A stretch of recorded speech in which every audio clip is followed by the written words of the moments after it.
Once again, requesting our guests to please proceed to their seats. We will be starting in 1 minute. Once again, 1 minute, we'll be starting the program, so requesting everyone to please be seated and have your snacks ready as well. Thank you very much.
Once again, ladies and gentlemen, good afternoon. We will be proceeding with the panel 3 of this afternoon's activity for the Manila Dialogue in the South China Sea. For the panel 3, it'll be the rule of law in the South China Sea, should the world care. And please allow me to introduce our panel chair for this afternoon, Senior Advisor of the Pacific Forum, Sir Brad Glozerman. Let's give him a big round of applause. Hello. We're running over. We're running late. We're not running over. But so everyone could please take their seats. We'd like to get started.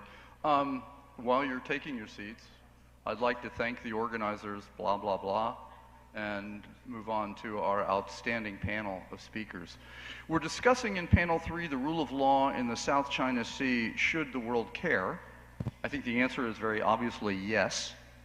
The attendance here suggests that that is in fact true, that they do care, and therefore there really isn't much need for more discussion. So thank you very much, and I will meet you all at the bar. Failing that, we will begin. I'm going to spare the introductions of our speakers because A, time is short, and B, it's very apparent from the program. So we'll just go in order, and we'll begin with Professor James Kraska. James? Thank you kindly, Mr. Chair. Thank you to Pacific Forum and all the co-sponsors and supporters for the dialogue. My views are my personal views. They don't necessarily reflect the position of the U.S. War College, the United States, Department of Defense, or anyone else. What I'm going to talk about in just a few minutes is reciprocity and the law of the sea. And my view is that this is why the world should care about what goes on in the South China Sea, is because reciprocity is a cornerstone of international law. The UN Convention on the Law of the Sea provides the global regime for governing activities on, over, and under the oceans, from the South China Sea to the Mediterranean Sea and Indian Ocean. Like all international law, the law of the sea is grounded in the concept or principle of reciprocity among states. UNCLOS sets out a balance of rights and duties distributed among coastal states, flag states, and port states throughout the world's oceans. This balance of interests is a form of reciprocity, where states acknowledge each other's rights and interests in exchange for recognition of their own. If one state erodes the rights and duties embodied in UNCLOS, states in the region and beyond may take reciprocal action, setting off a fragmentation in the legal regime at sea. Reciprocity plays a fundamental role in international law by promoting cooperation, stability, and fairness among states. It underpins the idea that states engage in legal commitments with the expectation that others will respond in kind, encouraging compliance and mutual respect for agreements. The acceptance of UNCLOS by each state in the region is based on reciprocity of implementation and compliance of every other state.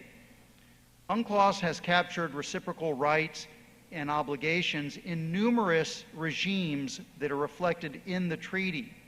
I'll mention just four. For example, with navigational rights, coastal states are recognized to exercise sovereignty over a territorial sea with a reciprocal right of innocent passage for all foreign ships. Likewise, in the exclusive economic zone, coastal states are granted exclusive rights to explore, exploit, conserve, and manage living and non-living resources within the EEZ, while there's a reciprocal obligation to respect high seas freedoms, including freedom of navigation and overflight, and other internationally lawful uses of the sea in the EEZ. Two other reciprocal rights are also among the about 100 rights that are in UNCLOS. One is amendment by agreement, the third one. That is, UNCLOS can be amended, but only through agreement of states party to it. It cannot be amended unilaterally. This embodies the principle of reciprocity, as amendments require the consent of all states party to the agreement. And my fourth example is conflict resolution, the principle of lex posterior, where the later rule in time prevails. This also embodies a form of reciprocity, modify their commitments over time. For example, the South China Sea arbitration found that rights in UNCLOS concerning the exclusive economic zone have displaced any earlier source of historic rights because the later in time prevails. Norms of customary international law of the sea also reflect reciprocal practice. That is, reciprocity is in UNCLOS itself, and reciprocity is also reflected in customary international law, which is a form of law that's just as valid and legally binding as treaty law.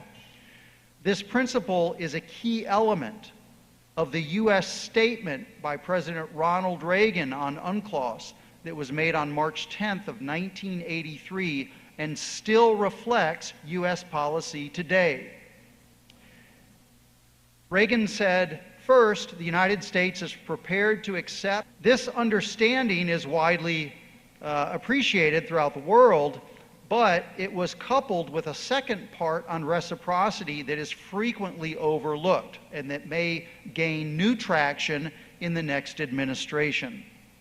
The presidential statement continues, in this respect, the United States will recognize the rights of other states in the waters off their coasts as reflected in UNCLOS, so long as the rights and freedoms of the United States and others under international law are recognized by such coastal states.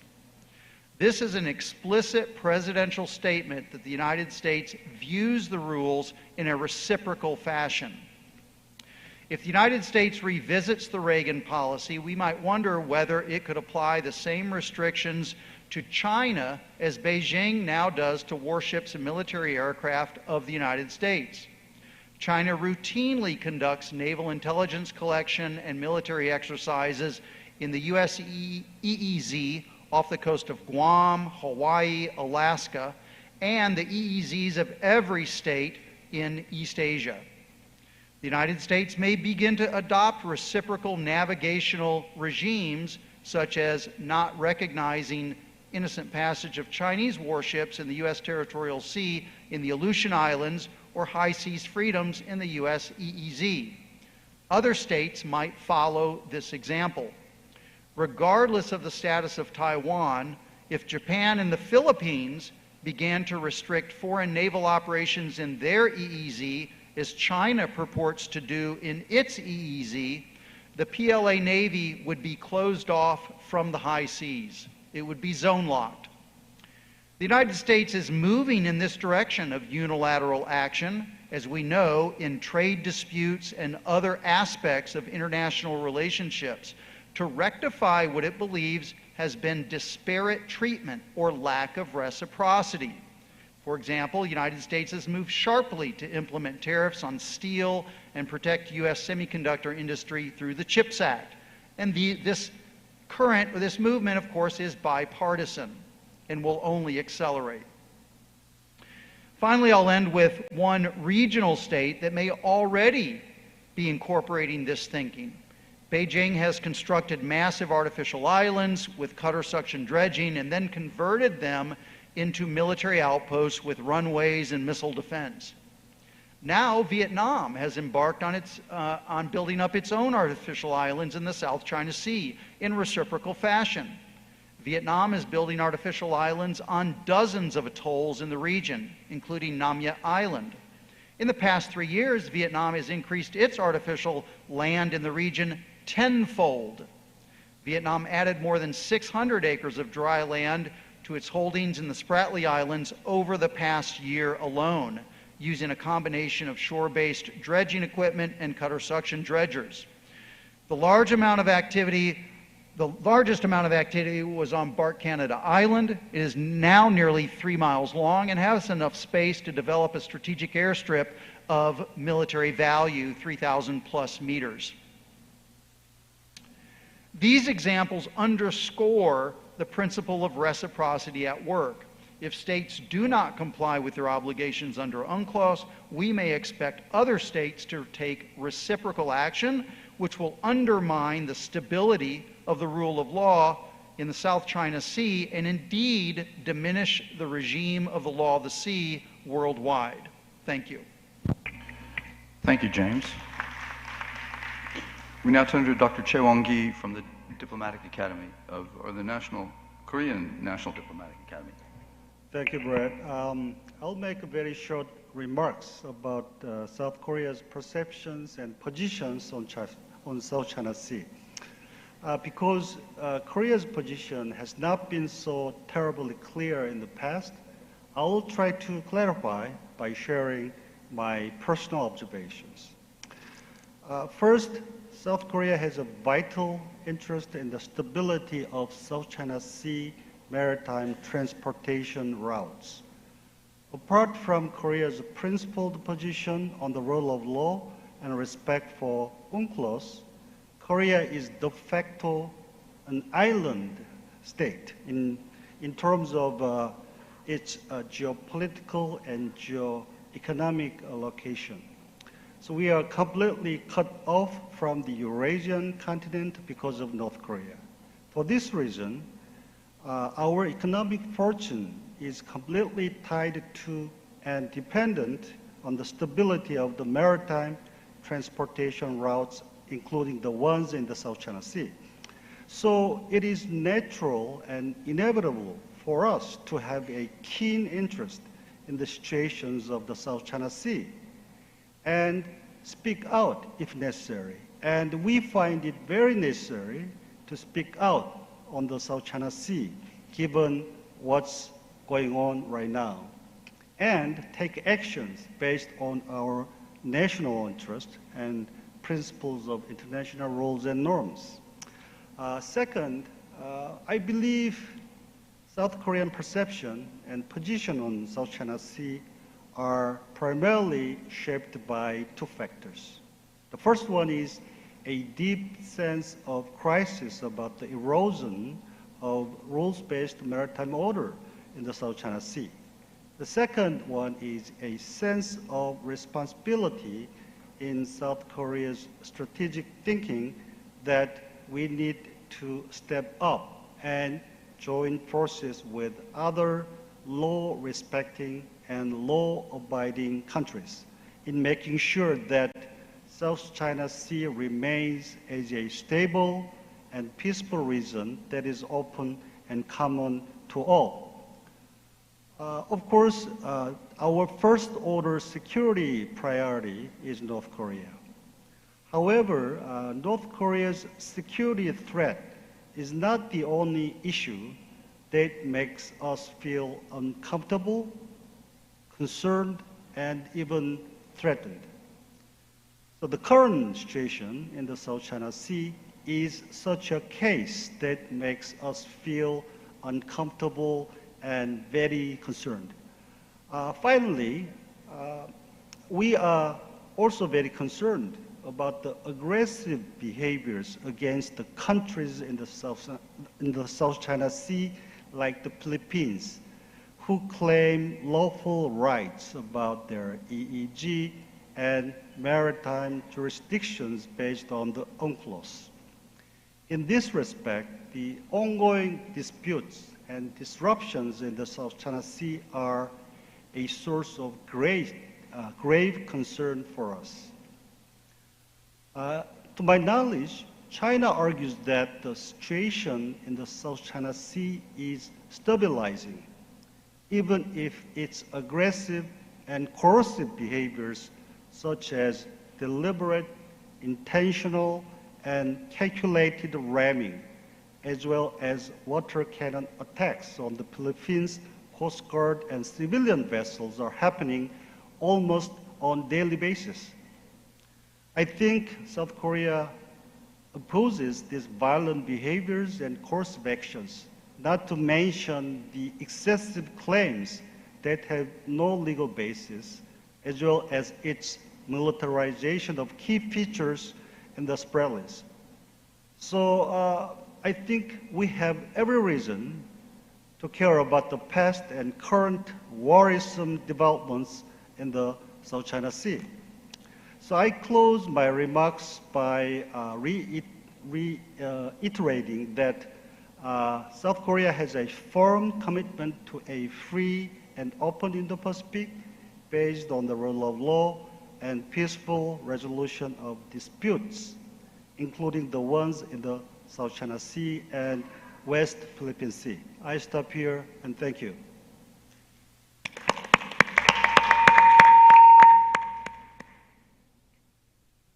Okay. Thank you, Dr. Cha. Now to Dr. Sarah Kirschberger, the head of the Institute for Security Policy at Kiel University. Thank you, Chair.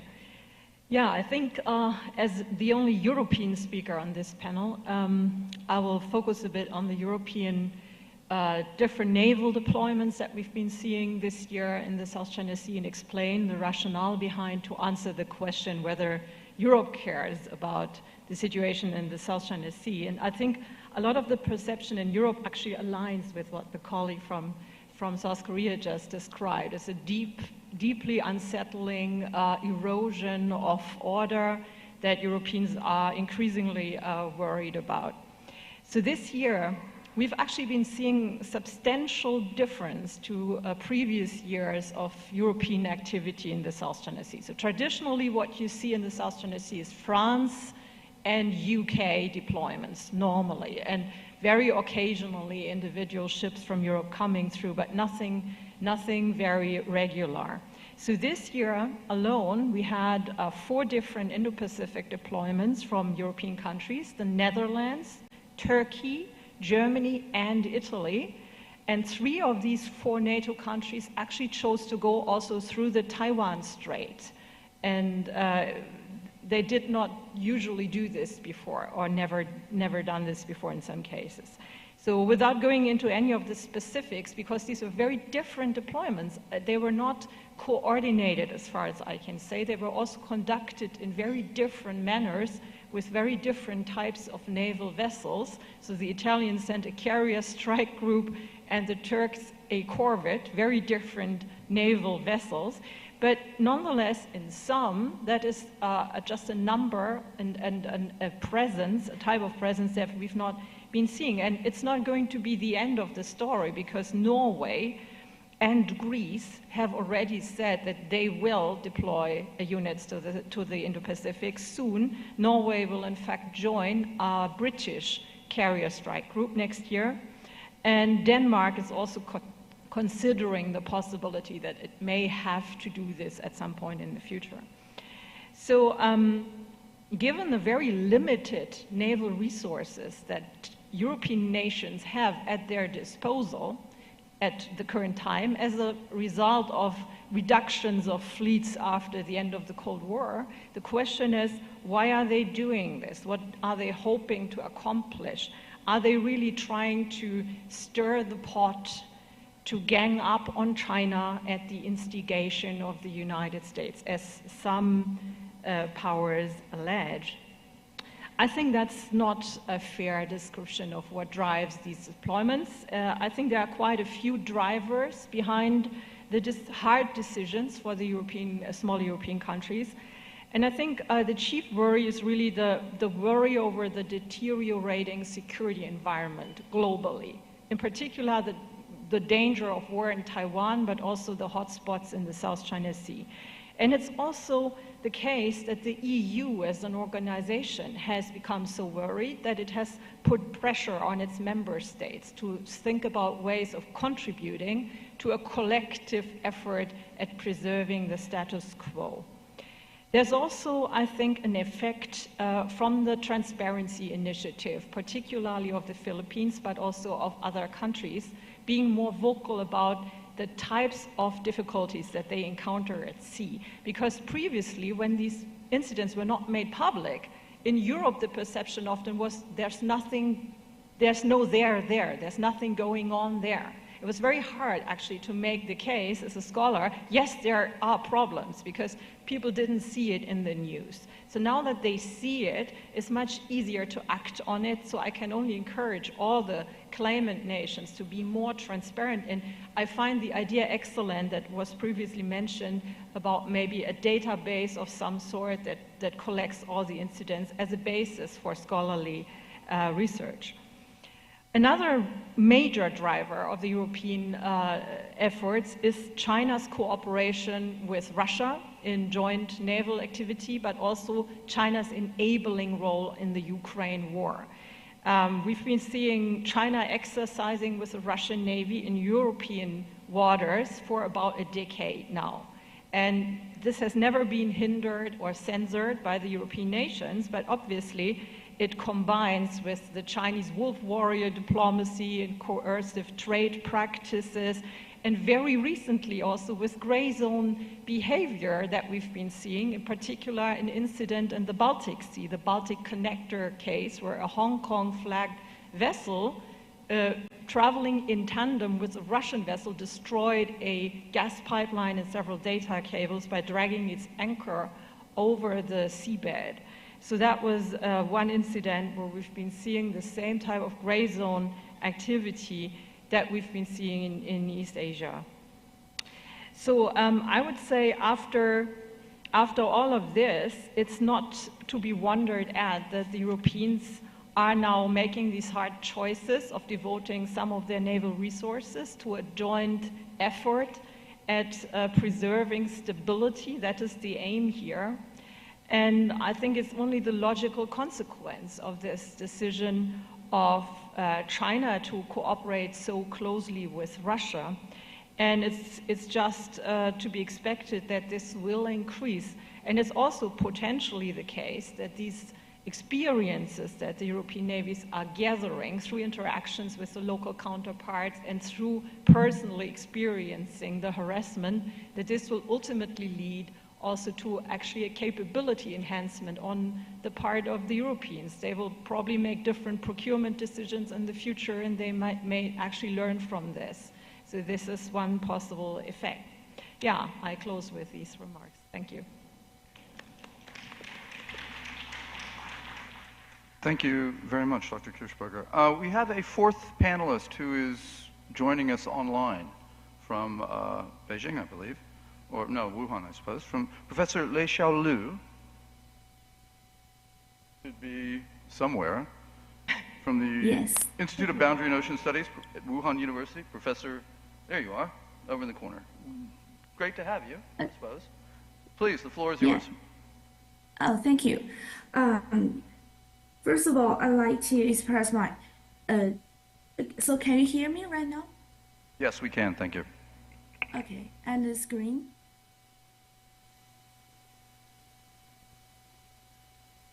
Okay. So first of all, I would like to express my gratitude to the organizers to have me here. Thank you very much. And I think this panel is going to discuss the outside powers' role in the South China Sea. After hearing the previous three speakers, I summarized that all the concerns goes to two main issues. First of all is about concerns of freedom of navigation. The second is about the territorial and maritime dispute between China and the parties in the South China Sea and may cause or trigger more conflicts at the sea. So I think I will address the two issues separately here. And first of all, let's go to the freedom of navigation. I think the freedom of navigation divides into two parts in the South China Sea. So the first one goes to the civilian uses of the ocean. The second is the military use or military passage of the South China Sea. Just as Sarah mentioned, lots of the military vessels, navies from Europe, from the U.S. transit the South China Sea as well as Taiwan Strait recent years. But to me, as far as I'm concerned, all the statistics I've got, both of the civilian vessels and the warship are never be impeded. The passage is, most of them are respected in the South China Sea. So we will have some statistics here. From the statistics provided by Alien Ship Sea in 2023, there were approximately 1.67 million sailings of various types of ships in the South China Sea, including merchant ships, fishing vessels, and other ships. And there's a report from the SSPI has made some statistics also in that report to calculating the ships and the sailings in the South China Sea. And very interestingly, when they make some statistics on the or collecting the data on the countries where the ships are from, or the flag states or regions of those ships, they have the top 10 countries or regions listed here. And for the where the ships comes from, the top 10 will be China, Hong Kong, China, Singapore, Korea, Japan, Greece, UK, Norway, Bermuda, and Germany. And for the for those flag states, it will be China, Panama, Liberia, Marshall, Hong Kong, China, Singapore, Malta, Greece, Japan, and Bahamas. You'll see that on the tables, China is always on the top. So I think maybe China has a very strong interest of the freedom of navigation in the South China Sea. So this is the first very interesting here. And for the military vessels, and the CSPI also made some statistics here, and it says that in 2033, the warships from all over the world also enjoys navigational rights here. And countries in and outside the region have surface forces presence over 20,000 ship days, not only the military activities of coastal state, but also from the extra powers, such as the U.S. military. And every year, the U.S. Navy maintains approximately 1,600 ship days for surface vessel present, an undisclosed number of submarines in the South China Sea. So freedom of navigation, why we're talking about the freedom of navigation is also raised as a problem. I think because most of the use of the military vessels or the civilian vessels are not publicly reported to the but sometimes we have some incidents or get some response from China, it will be publicly reported to everyone. China do response to the to those navigations, but to summarize, it just have 4 scenarios that China will make a response to those activities. First of all, it will have some actions to the warships enter into the territorial waters of its mainland and Hainan Islands. This is the first scenario. The second category will be to the U.S. if the U.S. warships transit through the waters in parasols or the territorial waters in the parasols, and China will make some response. And thirdly, when foreign military vessels or paramilitary vessels enter into 12 nautical miles of Chinese controlled features in the South China Sea, maybe they will have some response. And fourthly, when the foreign military or paramilitary vessels excessively approach or intrude the PLA military exercise, maybe China will have some degree of responses. But despite of these limited situations, all those kind of passages are respected in the South China Sea. And you may think that in many of the issues, the U.S. Navy has trespassed in the EEZ. Why China believes that it's a provocative activities? I think that depends on situations. For one thing, sometimes the U.S. Navy goes in very, very close to the outer edge of the territorial sea. Yes, from international law, it is within the EEZ. But if we put this action or activity into a context of a specific time, very sensitive time, or very sensitive situation, for example, between in the Taiwan Strait when the two sides have some intentions, or considering the locations, because China argues that it has territorial sea and the EEZ from both sides to the middle of the Taiwan Strait, which means that there are approximately about 60 nautical miles wide EEZ in the middle of the Taiwan Strait. But because you only choose the outer limits of the territorial sea to the mainland China to navigate, if we put all these factors together, we'll see that maybe China will have some response, and this kind of action and response have a very significant risk to cause misjudgments, confrontations, and conflicts. So I understand why the world will cares about the navigational rights here, but I think if we really want to resolve the problems, I think the most practical way maybe that China and the U.S. could sit down to have communications, talk about this, to control, and to make some declarations or joint statement.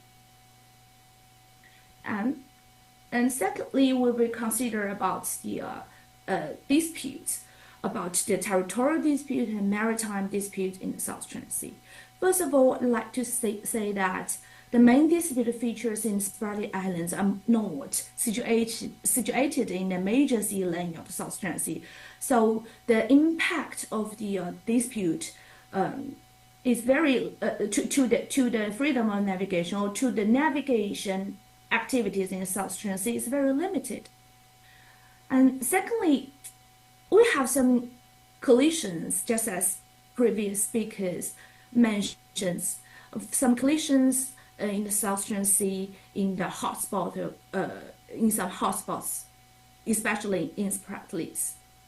However, if we take these things into account, all these issues are more related to the sovereignty of the features, or we can put it in a very simple way: who owns the features? First of all, is the Huangyan Scarborough Shoal, a high-tide feature in the South China Sea, and the Shenbingjiao Sabina Shoal, which is considered as high-tide feature by China in the South China Sea. And the Renaijiao, China also claims the sovereignty over that shoal. By the way, Professor Lee, I'm sorry to cut you off, but your time has sort of run out. So if you could wrap it up, please. Okay, I will make a conclusion in 1 minute. So if you just see the problems, I think it's not the whole story. If you think that, if you remember that the regional and bilateral mechanisms between the states in the Southeast Asia. You find that the dispute is there, but effort to de-escalate the conflict and manage those disputes are also there, and it also works. So in the conclusion, I will say that there's many fields that we should really care about. For example, the non-traditional security issues and global commons and corporations here, and make the dispute and the management of the conflicts to the parties and to the ASEAN member states in China. And if the dispute between China and US on navigational issues for the two countries, and let the other corporation to involve us all to address the global commons. So I don't think that we preclude all the stakeholders outside this region, but all these parties should combine together to promote the parties, to create a good environment for those parties to resolve their problems. This all comes to the end. And if you want to get the report, you can assess on this address. Thank you very much. Thank you, Professor Lee. We'll please applaud.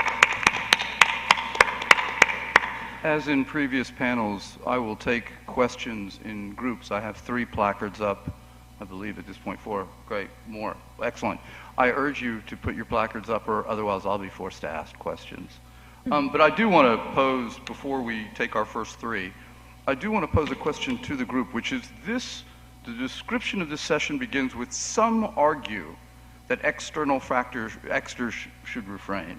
And I want to be clear about who those some are. And I'd be interested to hear from our Southeast Asian participants as well as to whether there is concern on their part about the engagement of external actors, or whether it is in fact, as seems to be believed, primarily a Chinese phenomenon. And then second, related to that, for those that dare to take that up, what or who are external actors? I think it's easy to agree that it's the United States, but I'm wondering, and perhaps the Europeans, but is it a larger group than that? And as my other folks around the table contemplate that, we begin with Ms. Parker. Thank you so much, and thank you for, again, another excellent panel. Is Professor Lee still online? I had a comment and a question. I believe she is, yes. Look, thank you so much, Professor. I really enjoyed your explanation. I think it's really beneficial to try and understand some of the different perspectives on this. And I look forward to reading your report. I guess my comment really goes to your report where you've explained when China has taken aggressive actions. I would say that the explanations provided by you are still not consistent with certainly my interpretation of international law. But I would also highlight that it has occurred more broadly than that. So having been on a military ship in the South China Sea, I can tell you right now I've been harassed by Chinese naval vessels outside of the context that you just provided. So I think the aggressive behaviour is more broad than that. And the second point, of course, about exclusive economic zones, we know that there is nothing in UNCLOS that prohibits military vessels from operating in exclusive economic zones. And I would just flag, as much as you highlighted US vessels operating in China's exclusive economic zone, China's consistent operations in Australia's exclusive economic zone, particularly during exercise Talisman Sabre, and an incident in 2022 where an Australian P-8 patrolling Australia's economic exclusive zone had a Chinese military-grade laser put through its cockpit. So I just wanted to highlight that I really appreciated your brief, but some of those things might help your report. Thank you. Like I said, we'll take responses after a group of questions. I can't see, but the person who's right on the other side of the flowers. Yes, I believe so. Thank you, Chair. Oops. I would like to address my question to Dr. Sarah Kirchberger. As you mentioned, share the issue of the increasing role of the European navies. You mentioned about several other countries would like to join the naval engagement and engaging with the dynamics in South China Sea. But if we heard the perspective of the Coast Guard leaders from Southeast Asian countries, as well as one from Japan, they perceive that CG should be utilized as a primary means in upholding or guarding the rules of law in South China Sea.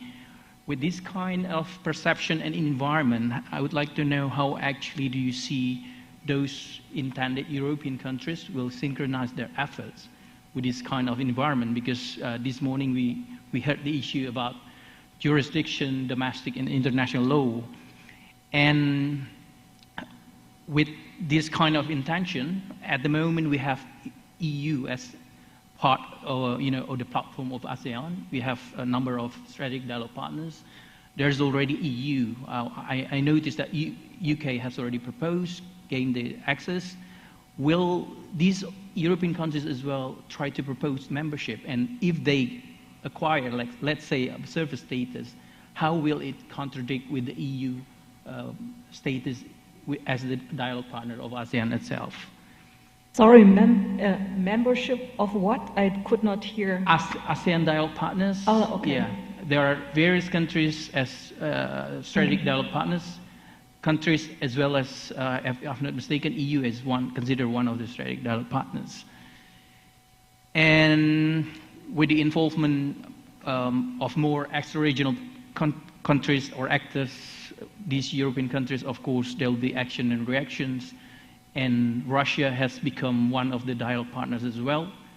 In line with China, would there be any response, trigger more involvement by Russia in the region? As we have witnessed in recent years, there's an increasing large-scale joint exercises. I think those are the points that I would like to ask. Thank you. Great, thanks. Again, one more question. Suleiman, please, if you would, first of all, it's really hard to see placards because I'm old and my eyes are bad, and the lights. So if you could just identify yourself as well, in addition to whomever you're directing a question to. Suleiman? Thank you very much. Johannes Sulaiman from Indonesia. I have two questions actually. One is directly to Professor Kraska, James Kraska. I don't know whether you can answer it, but my question is like, what happened after the election of Donald Trump? I think that's the biggest question that many Asians are asking now. Like, how his election will, whether this time there will be like changes in U.S. foreign policy in terms of South China Sea, whether there will be like, basically more strong claim, more strong Freedom of Navigation Act, or whether there more support for the Philippines. What do you think about it? Like, Trump seems to be like not really care about international law. So will there be any possibilities of UNCLOS getting ratified by the Republican Senate after Trump? And if not, then do you think it's a good idea or not?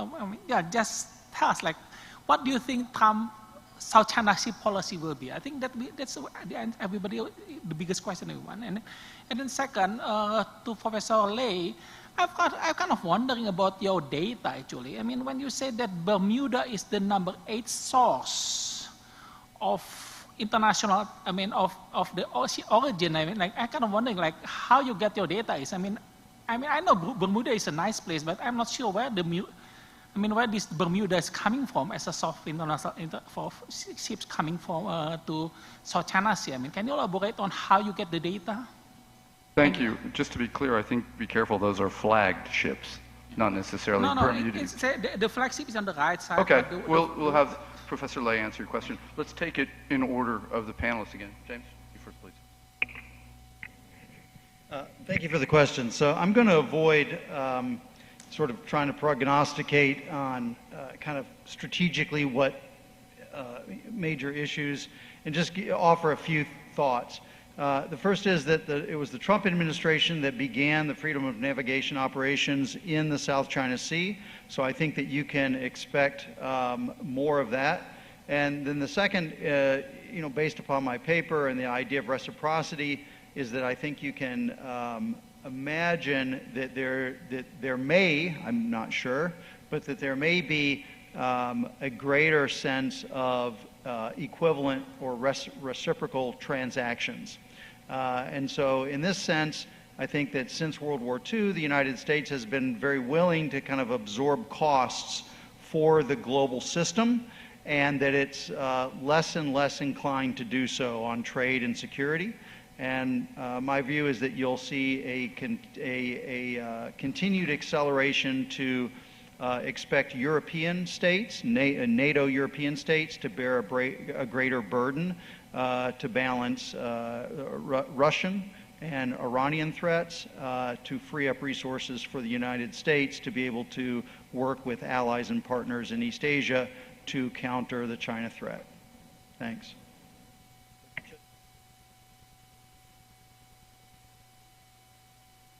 Right. Yes, the question posed to me was whether there's any sort of conflict between external nations from Europe sending warships to the South China Sea and local countries insisting that coast guards are the right instruments to deal with problems here. I think actually these are two different issue sets that we're looking at. Of course, the regional countries, they have their own, you could say, policing to do, their own interests to defend, like combating illegal fishing and everything we heard. Of course, external actors like Europeans are not going to come to the South China Sea and do any policing here. That's not going to happen. It's not the idea. What these deployments are about is to basically demonstrate the validity of international law in terms of freedom of navigation. So what they're going to do is they're just going to pass through and not engage in any sort of, police work. So this is, I think, two different things, and we should not conflate that. So the other thing about ASEAN dialogue becoming engaged as partners, well, all these multilateral frameworks, I am not sure how great the real world impact actually is. From what I observe is that most of the European countries ultimately tend to do their own bilateral things with individual countries. For instance, what we can do in terms of helping the local countries and their coast guards become more effective is helping them develop capabilities to do that better, just as, for instance, the transfer of naval technologies, the ships that France, the patrol boats that France is, for instance, going to sell the Philippines, or technologies for maritime domain awareness or training. These kinds of things can be provided, but they will not be provided multilaterally necessarily, but probably in most cases bilaterally by one country to another country. And this is how I see things really having any sort of impact. This multilateral framework is of course important in order to gain a sense of where the region is heading, and being there as an observer is probably going to help that, but being present in the region with actual ships or with actual people that engage, with partner coast guards, partner navies, they can learn even more, I think, from actually gathering these experiences. So in conclusion, I would say these deployments from Europe, they have an external function and an internal function. The external function is plainly to contribute to freedom of navigation, to bolster this front of countries, like-minded countries that want to preserve some sort of resemblance of international order. And the other function is internal, in terms of understanding what the problem set really is about on the ground and drawing conclusions from that. Thank you. Dr. Lei, Professor Lei, if you care to weigh in on the question to you. Okay. I think the first would be concerning about the 4 scenarios that China will make a response in the South China Sea, right?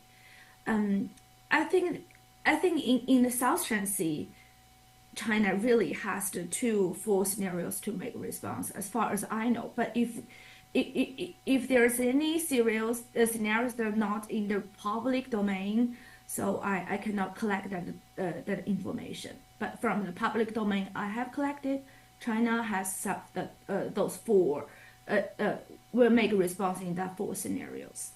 Concerning the 2022 issue between China and Australia, I think it happens in Australia's EEZ. And as far as I'm concerned, I read the Chinese report and some reports outside China. Maybe because that the plane, I think the aircraft get too close to Chinese warship at that moment. And Chinese warships may use some laser tools to measuring the distance between the aircraft and the warship. That may be lead to some. Yeah, this is what I get from the public domain. Yeah, so I'm not the expert of the warship. I'm not expert of Navy, but I can just get some information that I could have from outside. Okay, from if you concerning the statistics about the sorry, I withdraw the question. I need to read the report first. I withdraw the question. Sorry. All right, Yeah. that's very gentlemanly of you. Thank you. Then I think that's it. Are you happy with your answer? Professor Lee, thank you so much, and I've just pulled up your report, so I really do look forward to reading it. I just want to clarify, though, I actually am an expert in naval ships. I spent a long time on them. Naval ships don't measure distance of aircraft using lasers. That's not what happens. So if you've read that in Chinese reporting, I can clarify that that's not what occurs. Thank you. Thank you for that clarification. I've got, again, a number of placards up. Greg, the man sitting next to you who's right in the lights, I can't see. Please.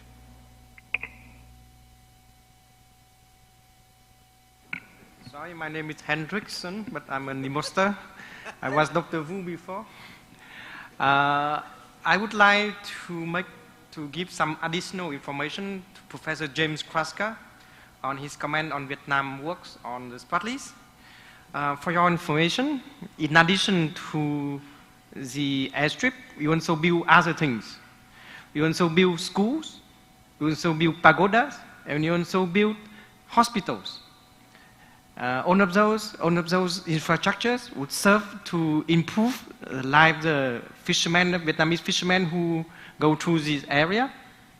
And just to share with you a good news, from a few years until now, we can already deliver babies on the Spratlys. And some of the babies are growing up. I'm sure they're going to choose to study international law, and I'm sure they're going to be your students in the future. Thank you. Thank you for the good news for the day. Kanahara-san. Thank you, Mr. Chair. Atsuko Kanehara, past president of the Japanese Society of International Law.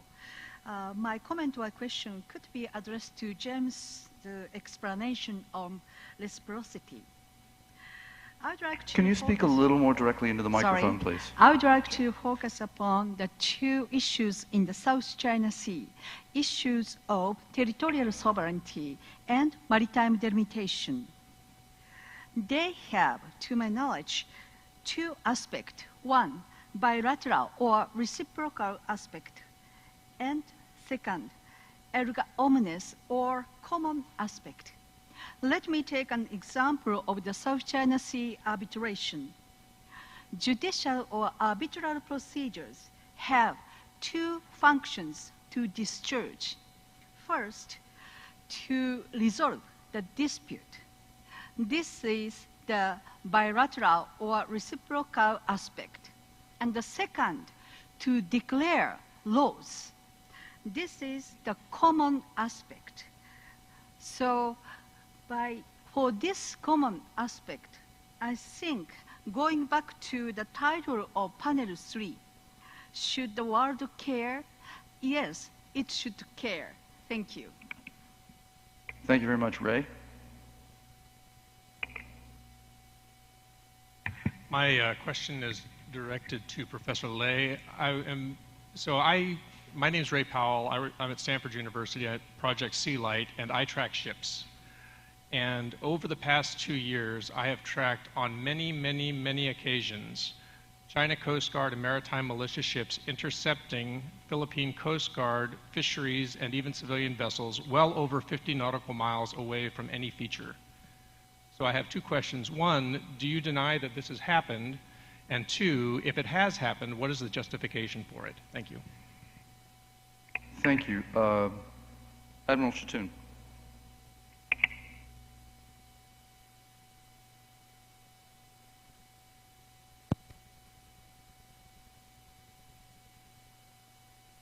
No, we need a microphone. 1 second.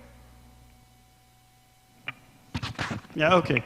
Thank you very much. My question is also to Professor Li Yao Lu. And my question is specific to the four points you said that China would react. The third point is foreign military vessels or paramilitary vessels enter 12 nautical miles within Chinese-controlled features. I'm quite curious as to how do you define what exactly is Chinese-controlled feature mean? That's my question. Thank you. Thank you very much. The gentleman behind Ray. Professor Doe, thank you. Hey, thank you. The panelists is very interesting presentation. My question goes to James.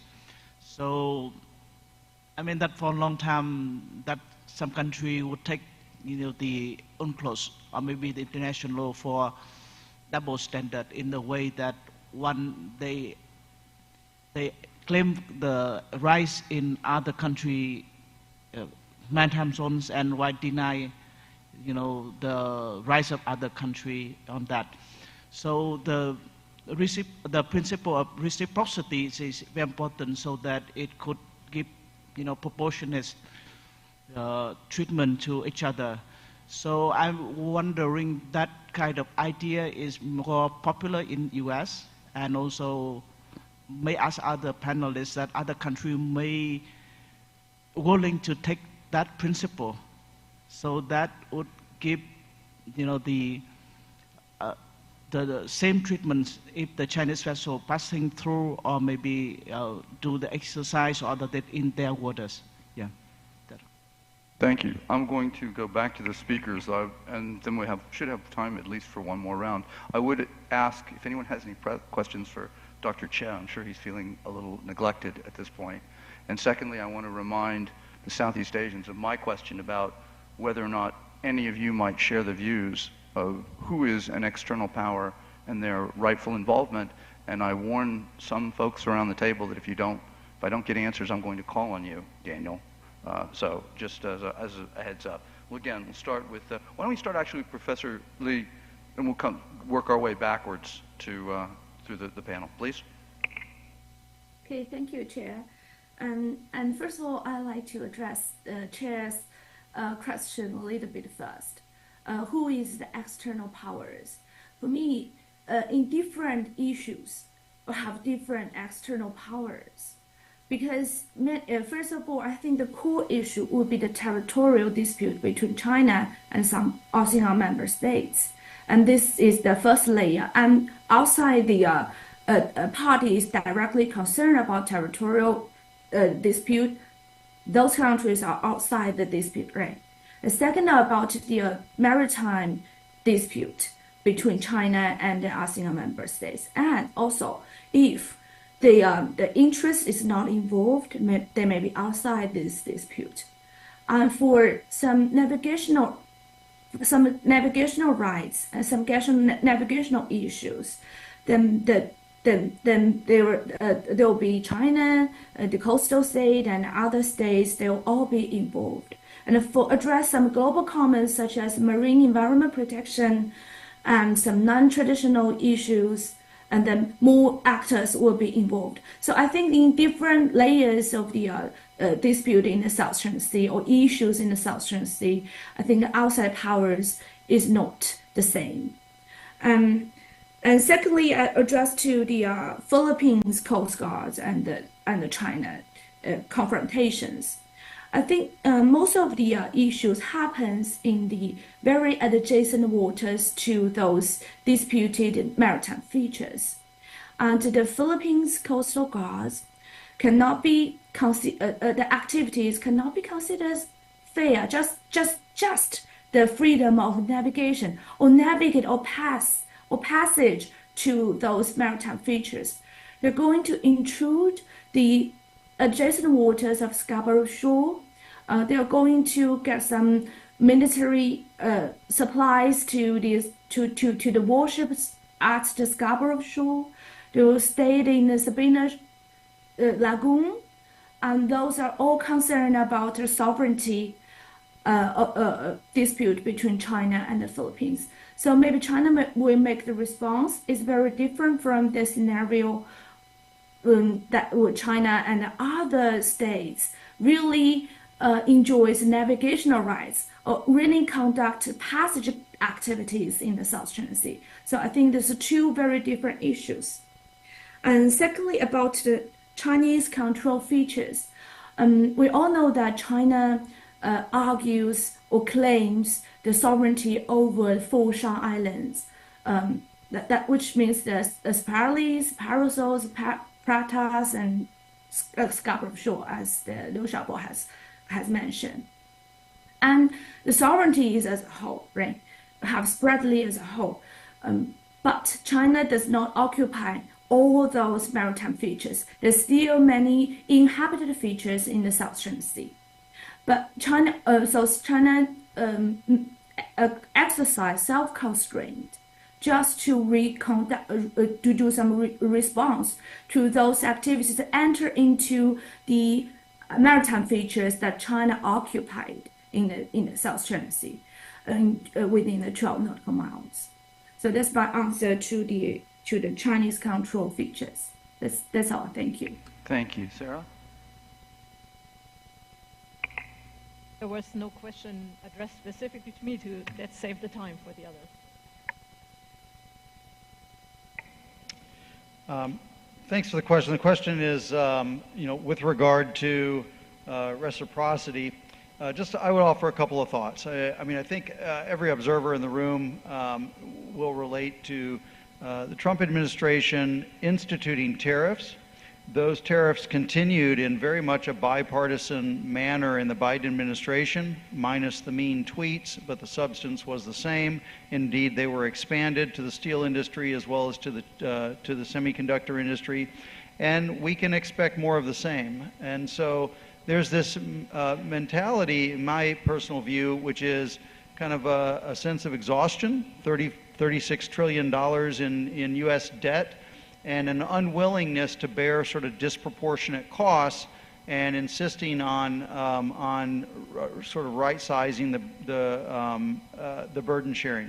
I think it was accelerated by COVID supply chains, and I'll give you a law of the sea example, why I think that this could gravitate toward the maritime regime. Throughout the history of negotiating the Law of the Sea Convention, the United States wanted marine scientific research to be a high seas freedom in the exclusive economic zone. The U.S. lost that debate during the negotiations for the Law of the Sea, but yet persisted for decades to not impose requirements or a consent regime on foreign scientists under Part 13 that wanted to conduct marine scientific research in the U.S. exclusive economic zone. The United States changed its view and started doing what every other country in the world does, which is require a consent regime, require extensive compliance with U.S. rules. We changed that in 2020. In other words, we gave up and we said, well, we wanted this to be a high seas freedom. Other countries didn't go along with it, so we're going to go ahead and require other countries to do what they make us do. So that's why I suggest that there could be a glimpse of this. I could be totally wrong, but I think that there's a possibility or a glimpse in the administration to come that it will be that there's a possibility of more of a reciprocal relationship in navigational regimes in the law of the sea. Because so far, the United States has been very welcoming, in fact, of other countries' naval operations in both the territorial sea as well as high seas freedoms in the EEZ. But that could change. So that's just the point. Great. I have about 7 or 8 placards up, and officially 15 minutes. I don't know if Jeff's going to give me any extra time. So I think we can get through all this and get responses. So I'm going to ask each of the people I call on, please be brief, direct your question, and we'll do the same at this end of the table, and everybody will be happy when we're done. We'll start with Greg. Thank you, bro. Can you hear me? Good. Okay. I'm going to direct mine to Professor Cho because you told me to. What's that?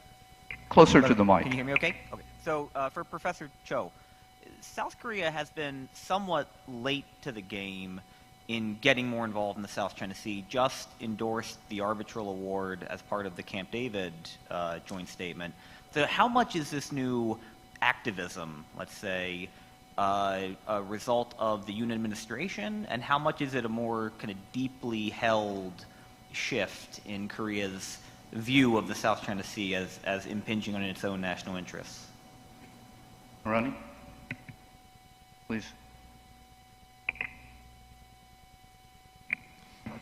My question to Sarah, I noticed that some of the European countries that you mentioned have or will send their warship to South China Sea are also the ones who want to sell their equipment. So my question is, how can you communicate it to the coastal states that the intention behind that is actually pure, not just for the sake of money? Thank you.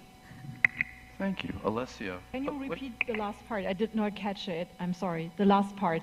Yeah, how to communicate it to the coastal states that the European intention for the FONOPS is really about, freedom of navigation, not just, commercial purposes. Thank you. Alessio? A very brief observation about external actors and the question, if I may. Unless we're talking about Mars, aliens coming from Mars on the planet, when we're talking about rules of law in the applicable on the ocean, it makes no sense the definition of external actors. There is no external actor to the use of the ocean within the context of the rule of law. None whatsoever. Unless it's aliens coming from Mars. If that's what we're talking about, fine. Otherwise, I would suggest that when we talk about rule of law, we drop the idea of external actors because everybody is within the law when they sail at sea. And the ocean is one, and rules are applicable globally. This leads me to the question that I have for Sarah. You mentioned in your presentation that this year there was very little coordination across the various deployments. Do you think it's desirable to have greater coordination?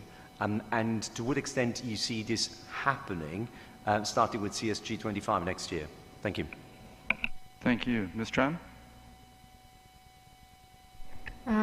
Yes, I would like to have a comment on the question of who are external powers. So if we talk about South Asia as a region, then both China and the US are external powers.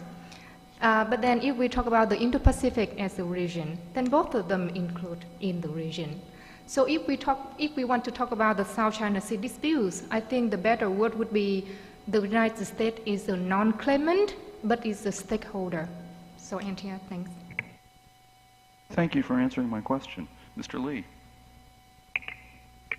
I'm Peter Lee from the Arson Institute. My question is to Professor Chair and Professor Kirchberger.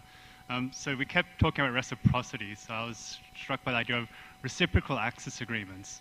So these have been signed by Australia, Japan, the UK, and with the Philippines most recently.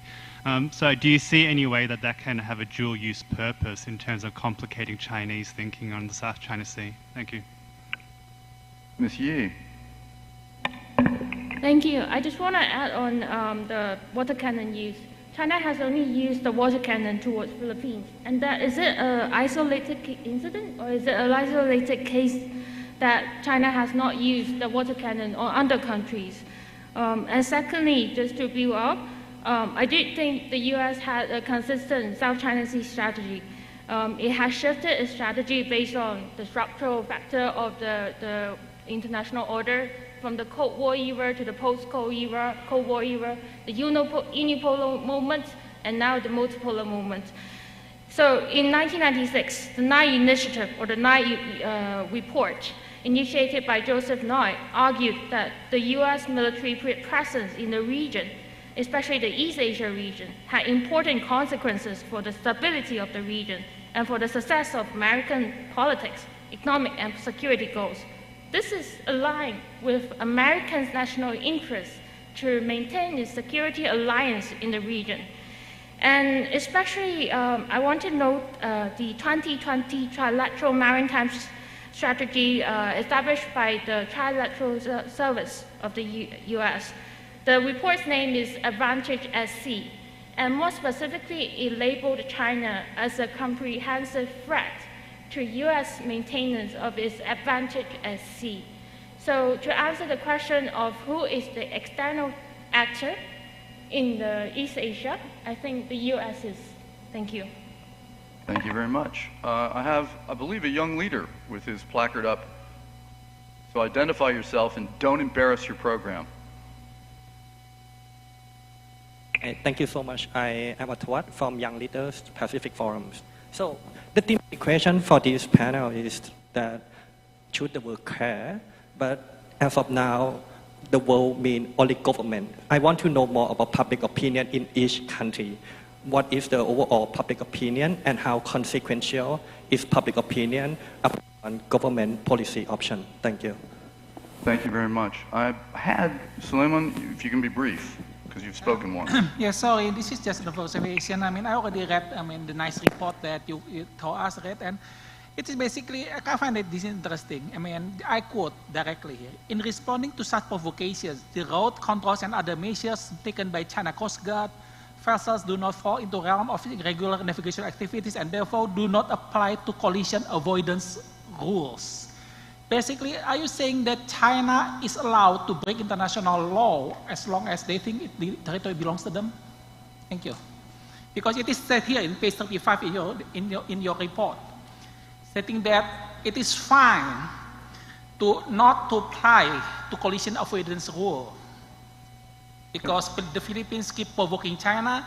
So in responding to such provocations, China's Coast Guard vessels do not fall to the realm of regular navigation activities and therefore do not apply to collision avoidance rules. Basically, it is fine to ram other countries' vessels. I mean, this is based on your own report. Thank you. Thank you. Daniel, I warned you, and I haven't heard an answer to my question yet. Ms. Tran redefined actor as stakeholder. But my question really is, are there other states that object to the inclusion of foreign actors in South China Sea questions? And I'm putting you on the spot because I'm the moderator and I can. So if you would briefly, I mean, are there other states in the region that share this view? Oh, I'm quite sure they are. My Prime Minister just blamed Western capitalists for exacerbating tensions in the South China Sea yesterday. So there is that point of view, but it is very much contested back home as well. I would strongly agree with Vic. I think stakeholders is a much more inclusive and a much more acceptable term. I think anyone from Norway to the United States has as much stake in what happens in the South China Sea as do the littoral claimant states. All right, and I want to thank everybody for being succinct. And now I'm going to go back to the panel in order this time. And everybody gets to say something. And you've got basically about 2 minutes to wrap up your remarks. James, you know? Okay. Yeah, I think I got a question from Greg. So the South Korean activism about the regional security issues like South China Sea. Well, I think Korea used to be, in the past, used to be very shy. I mean, as long as the peace and stability in South China Sea is maintained, I don't think we have to talk about it. I don't think we have to do something about it.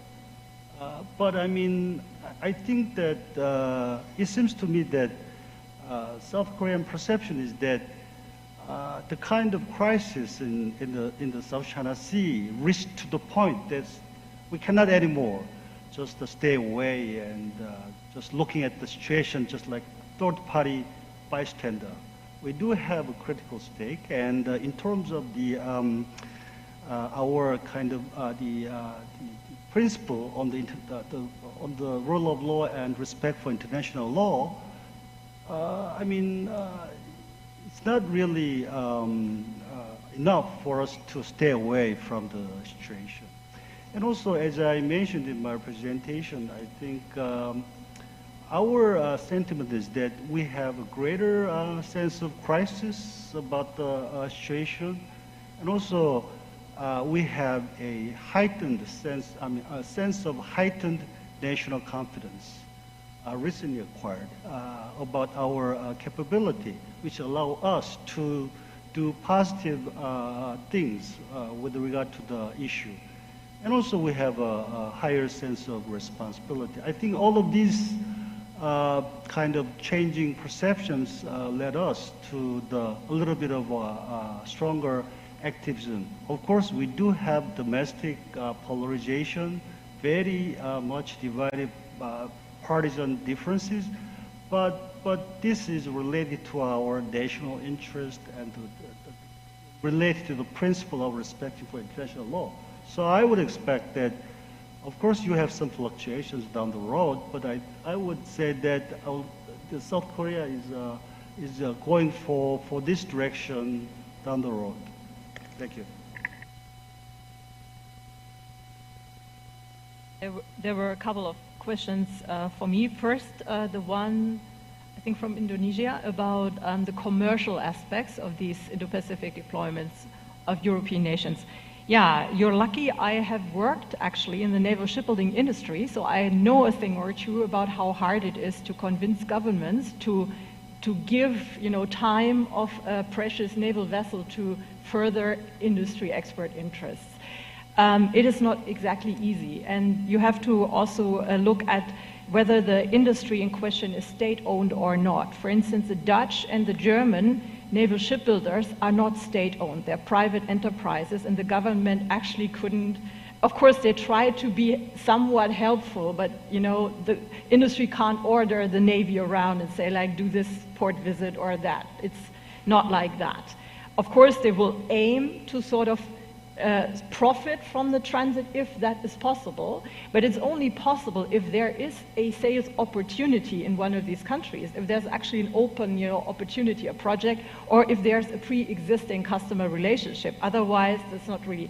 And you can also tell something of the intention if you look at the nature of the vessels. For instance, the Italians, this is an industry that is partially state-owned, and they often try to use the opportunity to go to an arms fair, for instance. They've done that previously in Malaysia, for instance. However, this time they sent an aircraft carrier, and this is not an export product. You don't export aircraft carriers as a rule, typically not. So this case of a transit was probably not, the prime motivation. The Turks, however, have made it explicit that they send this particular warship to showcase the indigenous industry's capacity, because it's the first corvette, the first warship that Turkey has indigenously developed, designed, and constructed. And they have already exported it to Pakistan and Malaysia. So that was a great opportunity for them to showcase the prowess of their industry. So as you can see, again, very different motivations and very different basic situations. But as a rule, I think the order of priority is the political is the main priority, the political aim of the transit, because it's super costly and difficult to organize. And then other opportunities in the national interest will be sort of weaved into it, but not the other way around. And the other question from Alessio Patalano about coordination between the European countries, whether there is going to be more coordination in the future and whether that is even desirable. In principle, I do think it would be, of course, somewhat desirable, in particular regarding the timing, because it would be ideal if these deployments would not all happen simultaneously, but rather spread out over time, so that it's a continuous thing rather than a surge and then nothing. However, in practice, I think it can be exceedingly difficult to accomplish that, because all of these deployments, the South China Sea transit is just a portion of the whole thing. The Dutch and the Germans conducted a circumnavigation of the globe, by the way. So that was just one part, was just transiting the Indo-Pacific. The other two countries, the Turks and the Italians, they went back and forth. But the Turks, they went to Japan, and then the Italians went to Australia, all the way to Australia and back. So this is, again, the problem. If you have such different aims, how to coordinate that. And then, of course, you need the cooperation of all the individual countries that you want to visit. If you want to do a port visit, you can't just say, I'm coming. make room for me. The hosting country will need to have capacity to receive you, and the port needs to be available for that. And these negotiations can take a while. Also, you will want to exercise along the way. You will want to find a lot of different opportunities to conduct joint exercises with other powers, and that needs to, again, to be coordinated. So I personally am a little bit skeptical how realistic it is to expect European nations with all these different priorities and interests in mind to really achieve this level of coordination. I would expect the coordination to be more of a macro type, like let's do something every 2 years or something along those lines. Thank you very much. Professor Lei. Okay, there were just questions on the ground or just closing all the... Both within about 3 minutes. Okay, okay. I personally, I don't think the collision or the ram is intentionally conducted by the Chinese Coast Guards. But it really happens during that time. I personally, from my personal perspective, because I'm an international lawyer, think the human being's life is more important than anything else. This is my very personal opinion, very personal. So I'm not going to justify anything, but I'd like to say that if this, I really consider that how these things could be avoided at sea. Because we know that China and the Philippines has some bilateral arrangements in the Scarborough Shoal, in the Second Normal Shore. Why this kind of special arrangement are not be respected and implemented at sea? So I think that's the meaning to avoid this tragedy to happen. I think this is the meaning of the mechanisms for prevent conflict to manage the dispute. But at last, I think the bilateral mechanism has its own effect to control the situations, de-escalate the dispute or the conflict in the end. So I still hope that we know that international law is not only the UNCLOS, but also the regional arrangement and the bilateral arrangement. There are some multi-layers of the rules and arrangements for the combined together to constitute the international law. So make a conclusion, if all the international laws are obeyed, I think the South China Sea will go to a bright future. That's my conclusion. Thank you. Thank you very much. Thank you all for excellent questions. Thank you. Join me in thanking the panelists for contributions. You're all here. It's been a very long day. I would just add one thought, which is that it's interesting we've sort of framed this discussion rather narrowly, and I think it's understandable. But, you know, the topic is actually about becoming involved in the South China Sea issue. And it strikes me that most of the people around this table would argue that external involvement in the region is a very good thing in general, particularly when we talk about economic engagement or other forms of involvement. And if one is going to be involved, or if a nation is going to be involved on that particular dimension, then obviously questions about the role of law and other subsidiary and associated questions would naturally have a stake in that as well. And I just want to sort of caution us all about thinking, even though we are here courtesy of the Philippine Coast Guard, thinking a little too narrowly about the terms that we're using and how to think perhaps more expansively and to the degree to which that gives us purchase on perhaps other avenues to assess the problems and maybe work at some of their resolution. But I'll leave you that for the afternoon. Again, thank you all very much. Thank the panelists, and I believe we're done for the day. Thank you very much, ma'ams and sirs. Before we conclude the day, sir, we'd like to request our panel, together with our panel chair, to please rise for a quick photo opportunity before we call it a day.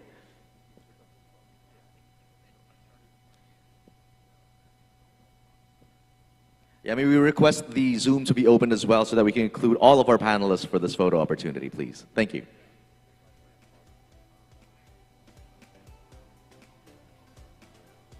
There we go.